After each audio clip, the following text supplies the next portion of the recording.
Start with is the person behind the lyrics.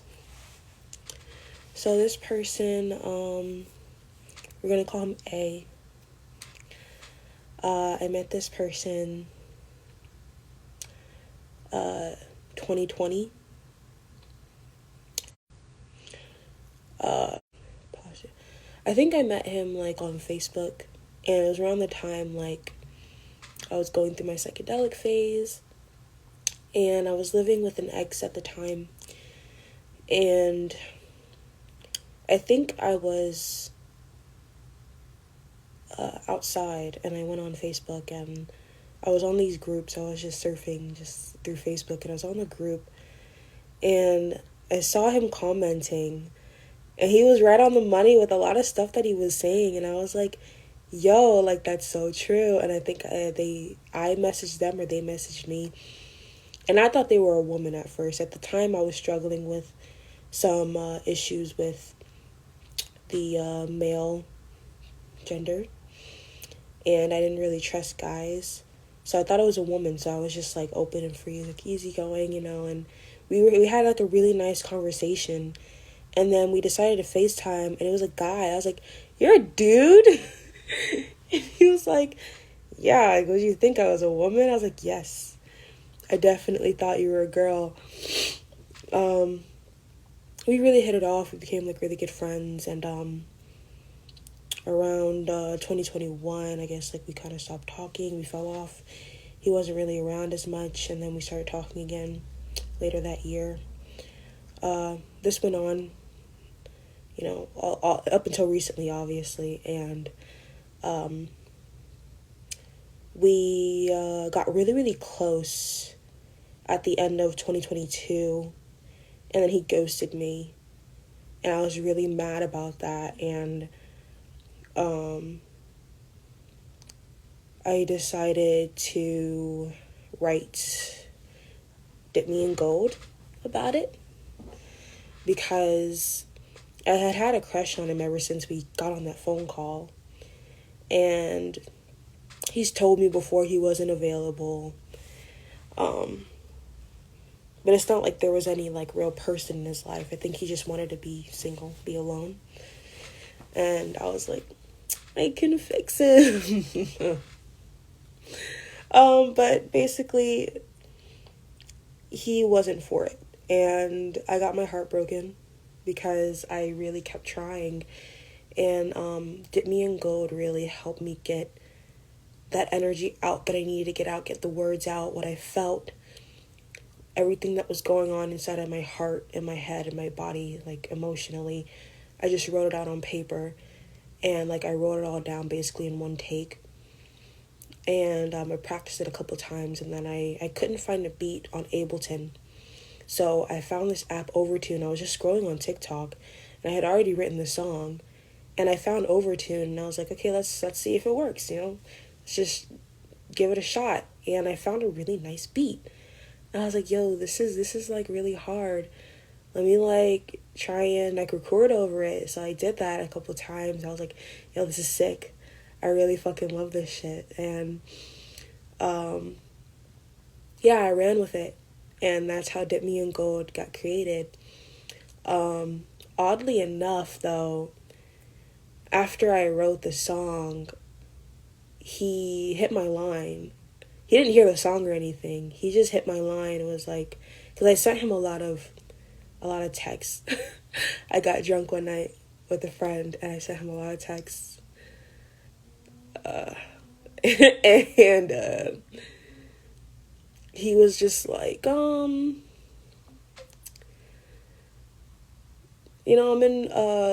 in Florida. He was in Massachusetts before. He was like, I'm in Florida. I know you were mad at me before. You said some things when you were mad, but I don't want you. I'd rather you not upset with me. I wouldn't want you uncomfortable. And, I'm in Florida, making money. Here's my phone number. So, of course, at the time, I was like, oh, he's not mad at me. Great. No, bitch, that doesn't matter. You're mad at him. Fuck him. He ghosted you. knowing that he led you on, because if he wasn't ready for anything serious or anything like even remotely close, and if he knew he was going to ghost you, he shouldn't have done what he did. And I know that now, but at the time I was just like, oh my god, like, yay, he texted me back, because he was gone for a few months, and I had finally gotten a response. Yeah, so when he showed up, or when he came to Florida, I said, okay, what's your address? I called him, and he was in Astor, which is about an hour and a half away. And my buy here, pay here car was like just enough to make it. I had to fix it up a little bit, like make sure like everything was good before I went. And we had fun. I came back, I was like, okay, so I just wanted to know like what are we, because I don't want to be going in my head about like the worst case scenario. And he said, oh, I don't want to be in a romantic relationship with you, like, it just wouldn't work. And I was really devastated that I had let that happen to me again. I let that happen again. And it was really bad. I got really, really depressed and sad, and I was crying, and it was really bad. And my older sister was there for me. I'm seeing some people joining. Hi, Mary. It's good to see you. Great to see you can join. So yeah, I got really, really depressed about it, and my sister was helping me out and was showing me how to deal with emotions at the time, like how to work with yourself on things, like not to avoid it, but to face it. If I had felt some emotions come up that I wanted to avoid, I had to turn off my iPad, turn off my phone, sit down in isolation, and face it. So I did that a couple of times with a couple of different things, and I noticed a difference. I noticed a steady difference and a growth. And, I was better within a month. And I just went about my business. I was on dating sites and such and trying to meet new people. And then by, what was it? When I went to him, it was June. This is 2023. So by August, he texted me again. I'm like, finally okay. And he texted me again. I was like, hey, do you want to come over? I've got some people over here, we got stuff, we got drinks, we got, bunch of shit. And I was in the middle of doing my hair. And I was like, I can't go right now. I was also working on boundaries at the time too, having steady boundaries, especially with him.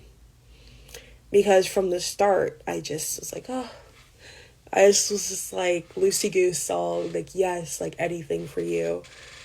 And he was nowhere near on the same page with me. He would never with me, except for like a few things. Like he was pretty loose and okay and perfectly fine with buying land, and then like if he was gonna do his own thing, like buy a house or make a house, whatever, on some land, he was like, if you need a place, like you can stay there if you need to. So he would say shit like that, but then would say, oh, I don't want anything serious. So I'm just like, what's going on here? Because I love you. I care for you. Like, I have really strong feelings for you. And you're like, we're telling each other we love each other. You're telling me, like, I can stay at this house that you're making. We're going to move in with each other. Not like, oh, we're married, let's move in. More like, we're close enough to where if you need a place to stay, you can stay with me. And, like, I was like, okay, I'm down with that, because at the time, I was struggling to keep up in school, and I was worried that if I failed my classes, I wasn't going to have a place to stay because I'm getting I have a tuition waiver and I'm getting a check for going to school. So I was really worried, like, if I don't pass, like, I might end up getting suspended from school and needing a place to stay. So he was there for me, so I guess that kind of just really added to it. I felt like he was a really sweet guy, and for him to do something for him to offer to do something like so sweet was just like, I really appreciate it. So when it came around time, I went and had fun, came back, except it wasn't as fun as the first time around. This time, I definitely saw a lot of red flags. He was definitely showing some narcissistic traits. And he wanted, like, a lot of attention. He just really wanted attention. And I was like, you told me you didn't want a relationship. You told me you didn't want to be in anything romantic with me. You told me you didn't want any strings attached. So now, after I'm telling you that I love you, you're expecting me to be all over you. You're wanting me to give you all this attention. Okay. So I'm just like, I'm confused because what are we? What are we doing? Like, you keep telling me no, you keep pushing me away. But then when I see you, now you're like wanting all this attention from me and you're wanting us to be close. And it just doesn't make sense. You're fucking with my heart. And that's one of the relationship that was a carousel. It was like going around and around and around in a carousel, and it's like, I'm tired of this. It's getting really hard to be in this situation. It's like, you're not being a good friend anymore. Like, yeah, you'll offer me a place to stay if I need it, but then it sent for itself. Like, not only that, but when the power went out, things got really dark, and not just physically, metaphorically as well.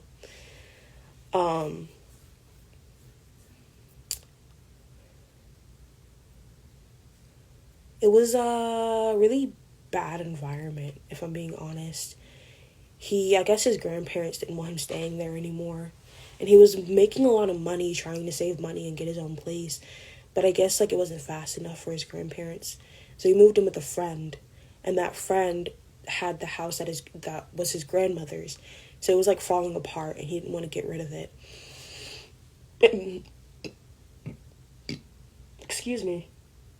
And his friend and his friend's friends, not him, but his friend and his friend's friends, were spending their rent money on CRACK. And they called it a house, a CRACK house. I was like, why are you here? And he was just like, it's my friend, I don't really have anywhere else to go. It's got a roof over your head, I'm fine. I was just like, okay, well, I could stay here for a few days, and I was actually off of school, so he was, like, wanting me to stay there the whole break that I had from, what was it? It was the end of July to, like, the first week or two of August. He wanted me to stay there for at least, like, 3 weeks. And I'm like, I thought we were in a thing. I thought you didn't want to be together. Why do you want me to stay at this house in these harsh environments? There's bugs everywhere. There's animals all over the place. No one's really taking care of the animals well. The power just went out. Okay, we're in the middle of nowhere. We're in the boonies, all right? I'm getting bit up like crazy. There's mosquitoes everywhere. I'm sweating so bad. My shirt is drenched in sweat. I want to go home. Okay, I want to stay here. And when I said that, he's like, "Oh, you won't stick beside me." Hey, I thought you didn't want anything romantic with me. What's going on? So things just started to get really weird. And for some reason, I was just like feeling like I was disappointing him or letting him down. Mary says, have you looked up attachment styles as he sounds anxious, avoidant? I've definitely thought about that. That does sound... There's definitely something wrong. Because he pushes me away, but then I get a vibe that he doesn't want to lose me. At least at the time. We don't talk anymore. And I'll get into that in a second. So, he's saying, oh, you won't stick beside me. And I'm like, it's not that I won't stick beside you. I've been here all day. You were at work. The power went out. It's hot. There's no AC. I have this little car fan. I stayed here all day. What do you mean I'm not sticking beside you? It's gotten to that point where, I don't really need to be here anymore. And it's time for me to go home. And he was being really bitchy about it. He just was like, oh, I'm not going to make you stay where you don't want to be at. It's fucked up. But he said that thing first and then was finally like, okay, well, whatever. If you want to leave, leave. I'm like, no, we're going to talk about this because what the fuck's going on? This is confusing as fuck. So after a while, I called my sister just to get someone to calm me down because the girl that was there got arrested for domestic violence. It's fucking crazy. But I called my sister just to get someone to calm me down and help me feel okay. And he wanted to talk to her. He wanted to be in the camera. I'm like, I'm talking to my sister. And he's like, oh, who is it? Is your sister? Oh, can I say something? I want to tell her a dirty joke. And I'm like, dude, no, back off. Like, chill. He's like, what? You think something's wrong? You think, like, I'm going to say something? I'm like, no, just calm down. It's not that serious. She doesn't like talking to people, He's like, it's not like I'm a bad person or something. I'm like, I didn't say that. And he's like, well, just let me talk to her. Let me say something. So I was like, okay, hey, my sister, he wants to say hi. He wants to tell you a dirty joke. She looks at me like I have two heads. She's like, no. I was like, yeah, no, she doesn't want to. His whole energy just shifted. And he was just like, well, okay, fine. I mean, if she thinks that, like, I'm such a bad person, you should tell her, like, I'm a good person. Like, do you not tell your sister about me? I'm like, hey, no, like, she just doesn't want to hear a dirty joke. She just doesn't want to talk. So he's like, well, okay, fine. He shuffles out. But that was really weird. And that was another red flag. Like, these are all red flags that are happening that I'm seeing, but I'm not seeing it. Because I'm wanting to not let him down. Like, I want him to know that I'm a ride or die, that I'm someone that he can count on. Because I've just been wanting to prove myself this entire time. I'm trying to prove myself, He's making me feel special by, like, telling me these certain things, talking to me a certain way. But then being so cold when it comes to when I'm trying to make a connection, he's being cold and avoidant and pushing me away and being distant. So that behavior is a part of what I was saying. Dip me in gold and make me your most prized possession. Bury me under the ground and didn't see my tears, and it is very cold. That's exactly the words to describe our relationship. And it was... Anyway, my sister told me that was kind of narcissistic of him, and she was saying, those are red flags. Get out of there, go home. I was like, okay, we're just waiting for the power to come back on. I'll leave in the morning. I don't want to just dip right now. So I waited until the morning to see if maybe things had changed, if he wanted to talk about his behavior the night before. That night he actually was on some weird fuck shit. I just ignored it and tried to go to sleep. And it was really hard because we're both energetic beings. If you know about spirit, source consciousness, God, the universe, how energies work, he was a magician. So he did magic and he worked with demons, demonic spirits. He also worked with angels. I used to as well work with angels, work with spirits, work with my ancestors, didn't do magic. I did little magic here and there, little magic bottles, little spells. I work with crystals, cleanse with sage, with incense, pray.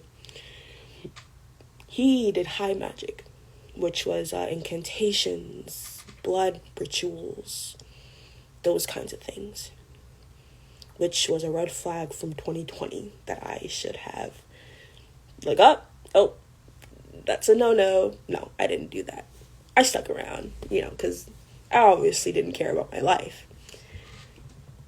And basically, I saw a couple of signs of demonic influence, and I just kind of wrote it off. Oh, well, he knows what he's doing, it's whatever. And so when I came back home, he wasn't really talking to me, and I was dealing with a lot of anxiety because I wasn't sure if I had proven myself. I wasn't sure if I was good enough. And he wasn't giving me anything. And then October, the second or third week of October, he called me randomly and was saying, hey, how are you? How are things? I'm like, good. He's like, well, I just wanted to update you on what's going on here. Basically said that he quit his job. And his friends were not paying the bills, and that he was paying the bills. So he said, I'm not doing it anymore. And I guess he was swamped at work, and I guess something happened at work to where he had to quit, or he wanted to quit. He couldn't take it anymore. So now he doesn't have money. He doesn't want to stay in a roach-infested CRACK house. And he went to his grandparents, but his grandparents don't want him to stay there. So apparently, since his grandparents have met me twice now, his grandparents go, well, why don't you call your friend and go stay with her? I'm an hour and a half away. I'm a college student. I'm in college housing. I'm barely making it by. So technically, I'm in no space to help. But I wanted to prove myself. I know now that this is all a really bad situation, and I'm in a much better place now. But I'm able to see now how what was going on just was not okay. So basically, I got the permissions. I asked my roommates. I said, hey, my friend is looking for someone to stay right now, to get on his feet. And they said, yeah, sure, for a little bit. So I went to get him. And just the anxiety was really bad, and then a few weeks, about a week and a half went by, and my roommate's parents, I guess, weren't comfortable with a man being in the house. So I told him that he had to go. Mary says, you seem able to analyze it with a good sense of perspective. Thank you. It took a lot of self-reflection to realize this. I know that I really don't understand what was pushing me down this road. I just know that he was really cute, and I really wanted him to be my boyfriend. And no matter how many times he said no, he didn't want to do it, I was just okay, well, I bet I can change your mind. And that just led down a whole rabbit hole of just bullshit and very bad situations. I don't talk to him anymore or anything. I don't feel the same way for him anymore. Talking about how Dip Me and Gold came about and the things that happened afterwards do still kind of make me feel kind of way, mistreated, unseen, unheard, unloved. It is emotionally a hard thing to think about, that I put myself through something like that, and that I allowed myself to have such limiting beliefs about myself to the point where I put myself down just to get this person's approval that obviously had no credibility to even give you any kind of approval. You don't need approval. You're already good enough. You're more than good enough. You're perfect, you know. But in any case, before he left, we were doing Uber to make money, and being in the car with him was just really hard because you don't want a relationship with me, but you're being very raunchy, you know, you're being dirty and inappropriate, and then at the same time you're talking about how you're, was it gray era ace? Never heard of that before. He said he's gray era ace, and just a bunch of bullshit. This is a bunch of red flags. At this point, I'm fucking over it. And I have a headache. I'm depressed. I'm tired. Well, I wasn't depressed just yet. I was just really going through some really bad anxiety. The next day, we were going to do Uber again. I was like, I can't do it. I can't. The anxiety that I'm dealing with right now, which should have been like a good sign to like say, hey, like, this is a bit too much for me. So I just gave him my keys and said, you can go and Uber. And Uber does a facial confirmation. So I had to like do it, and then did I give him my phone?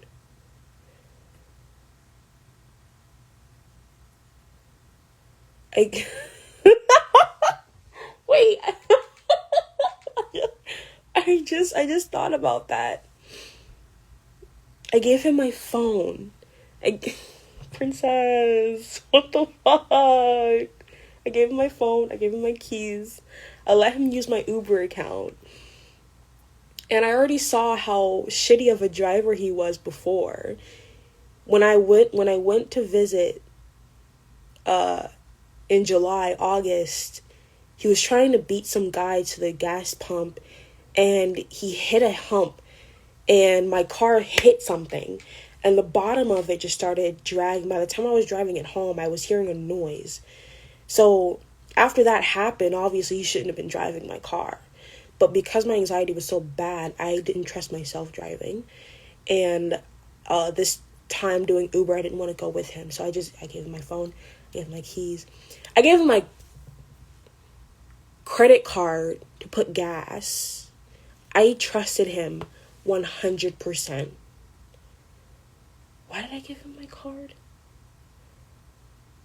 I think it was to put gas in the car. Because he didn't have a phone. So I couldn't just cash out him. He didn't have any bank account or cards. He didn't have any of that. So I just gave him all my shit. I still have my iPad. He didn't text me or call me to ask before he bought a charger. My phone was dying. He didn't come back for a charger. He did come back, though, to do a confirmation on a facial recognition. That's when he told me that he bought a charger. He left back out, and I'm starting to get worried. I'm starting to feel weird. Next thing you know, I get a call on my iPad. He's saying he's using someone else's phone because I think my phone died. I might be getting the story a bit wrong. This was a year ago. And he had said that he got into a car accident. And my heart just dropped. I was in despair. And even now, like, talking about it and thinking about it, my heart just sinks. And I want to cry because I worked hard to get that car. I paid the car off. It was mine. And I had it for 2 years with no issues. And the second I give you my keys, you fuck up in the same night. So now my car is gone. Okay, cool. At this point, the roommates, I think they had already gave him a certain time to be out. So it was like 2 or 3 days later, he left. And I was just like, thank God, because that put me into a depression. And not only that, but what's really weird is that he was someone who was really into politics. And he's always been like this. And I've always just ignored that part of him because I just wanted him so bad. But he was really into politics, and he's a really big advocate for how the United States is the only place on the earth that doesn't do things correctly. Obviously, yeah. I mean, the United States is the only people who were voting against the ceasefire for Ukraine. Is it Ukraine or Israel? The United States are the only ones on some fuck shit. But it's not just that. It's not just a casual conversation. He goes in deep, and he doesn't stop for weeks. And that's all he's talking about. And he's getting so heated about it. And then he gets heated about pedophiles. I mean, who doesn't? But he's so heated that he has to go into a deep dive about people in power who are pedophiles, and I guess exposing their page. So now he's posting about pedophilia. And now I'm just like, bro, nobody wants to see that. He would do this with a couple of different things that just would, like, on the phone, I'd be like, you can't talk about that or I'm hanging up. And that was one of the first boundaries that I actually set with him. I'm not going to be on the phone if you're going to be talking about how Joe Biden's son is with a 14-year-old. I don't want to hear it. That's disgusting. It would piss me clean off. So there was also that going on. After he crashed my car, I'm stressed about my car being crashed. I don't know if he actually likes me or not. He's keeping me around, but he doesn't actually want to be in a relationship. He wants me to give him attention, but he's pushing me away. He's being an asshole. He's being narcissistic. All of these red fucking flags, and like finally I was just like, yeah, no, this isn't it. This is not it. So when he left, I was like, I'm done. Thank God. Because now looking back, it's like, what were you thinking?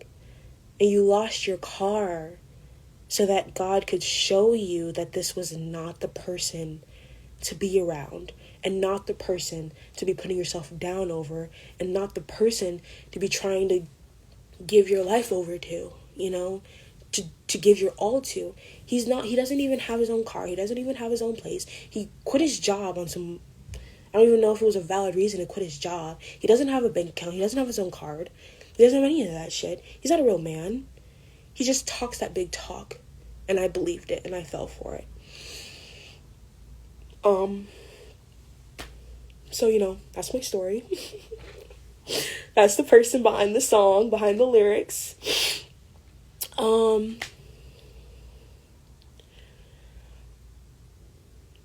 Yeah. And so Dip Me in Gold was basically based around not only that, but also the visuals of an older man, I guess, coming across an antique ballerina music box. He digs her up and he finds her and she's broken. So he takes her into his shop and he fixes her up.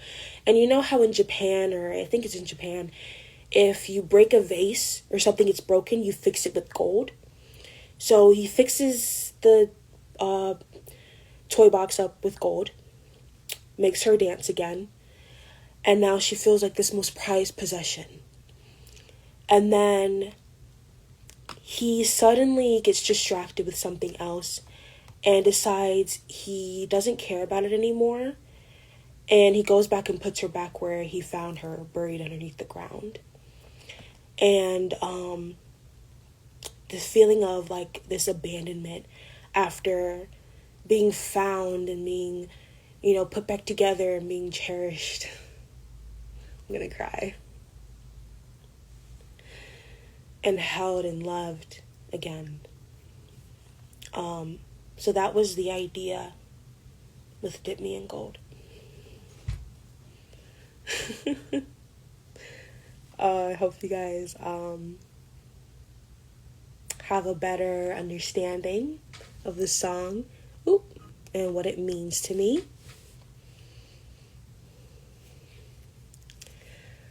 My sister says, I just heard that they fix broken vases with gold. Yeah. So that was like the idea. So guys, now that when you're listening to Dip Me in Gold, you have a better understanding of where I was coming from. So I'm gonna sing it for you guys, and then that's gonna be the end of the live.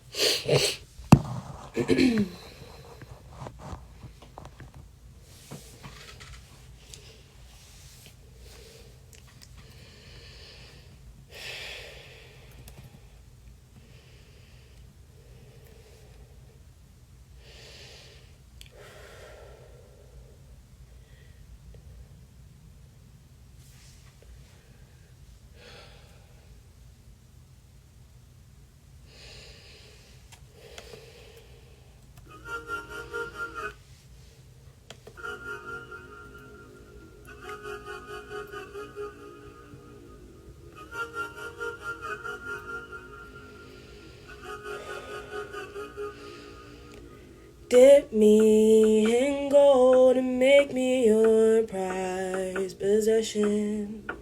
Dip me in gold and make me your prized possession. Antique piece of pottery, you fix me up with gold. Lay out all my pieces bare and wax me in a mold. Hide and I sing, I plunge into darkness, free my body, tangerine loving. I'm so sick from riding this carousel, this motherfucking carousel, this motherfucking carousel. Say you love me and I do see it, cashing out for your heart. Bury me under the ground and didn't see my tears, and it is very cold. That was very cold, and it is very cold.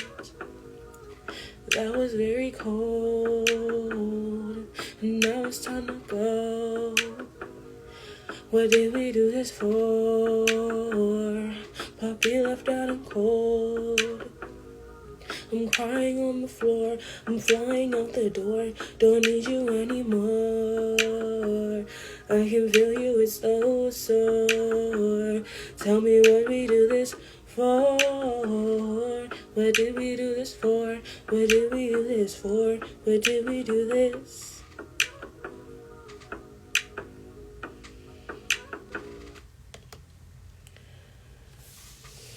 Thank you guys for joining.